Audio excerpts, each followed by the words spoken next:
అందరికీ good morning. What is sudden surprise?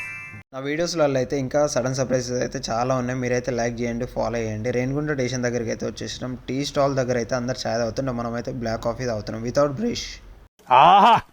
Car మాట్లాడేసుకొని మేమైతే బయలుదేరుతున్నాం. ఎక్కడికి వెళ్తున్నట్టున్నారు? హోటల్కి వెళ్ళనికనే బయలుదేరినాం మామ. హోటల్ కాడికి అయితే వచ్చేసాం. 3 బెడ్స్ ఉన్న రూమ్ అయితే తీసుకున్నాం. మంచి స్టే చేసి టిఫిన్ తినడానికైతే బయలుదేరిపోయినాం. తొందర రెడీ అయ్యి డబల్ ఎగ్ దోశ అయితే చెప్పినాం. మంచిగా ఉందని చెప్పేసి ఒక వడ ఒక ఇడ్లీ చెప్పిన. ఇడ్లీ తిన్నాక ఒక మాట తెలిసింది మామ. ఏంటంటే స్పాంజ్ లెక్కనే ఎవడన్నా తింటాడా అసలు? తింటే తరిగిపోద్దులే. పాపంటి మనసులో కూడా అదే ఉందనుకుంటా మామ. అందు గురించి అని చెప్పేసి అక్కడ నుంచి తొందరగా పరిగెట్టి ఆటో అయితే ఎక్కేసినాం. అక్కడ నుంచి ఒక హోటల్ దగ్గరికి అయితే వచ్చేసినాం మామ. అక్కడ అయితే ఎగ్జిబిషన్ అయితే ఉంది. అందు గురించి అని చెప్పేసి హోటల్లో ఫర్ డేకి 45,000 అంట మామ ఎగ్జిబిషన్ పెట్టి అని. ఇక్కడ నుంచి అయితే వ్యూ మాత్రం వేరే లెవెల్ ఉంది. ఈ లిఫ్ట్లో ఈ సామాన్ వస్తలేదు అని చెప్పేసి ఈ డోర్ తెరవమని చెప్పిన. అందులో ఎక్స్పెన్సివ్ ఉన్నాయి, ఏది పోయినా నీ మీద నేను లాస్ట్కి చూస్తేనేమో అదేం బాత్రూమ్.